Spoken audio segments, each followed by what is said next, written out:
Nagpapasalamat tayo sa ating mga kapwa natin, mga officers sa Senate at sinaportahan nila na yung AKAP i-maintain, ibalik. Kaya tuloy-tuloy ang programa ng AKAP para sa Maynila. Basta pangalan natin na tulungan natin at inutas natin ang mga sa kahirapan ng inflation at sa kumatas natin. Speaker, yung buong budget mo ng AKAP Na-maintain. Opo. Yes, as we propose to adopt. Thank you. Sir, sorry, meron lang po kasi info na the senators will also get the AKAP. Totoo po ba yun? Well, we can have arrangements now with the Senate. We're looking forward to that.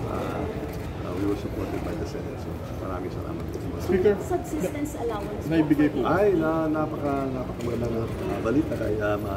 Kagaya ng ginawa natin na linagay natin ng increase of the AFP for our soldiers, daily subsistence allowance. We increased it from 150 to 350.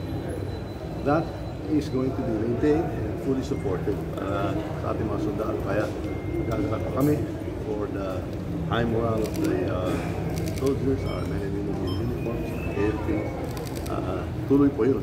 Yung daily subsistence allowance increase from 150 to 350. Translates to almost 10,500 pesos kada buwan.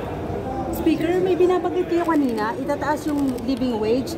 Ibig sabihin na aprubahan nyo na po yung bill sa House para itaas yung minimum wage? Hindi pa yan. Hindi pa yan na-take up dito sa ating. So malabo na ngayon 19th Congress? Malabo na?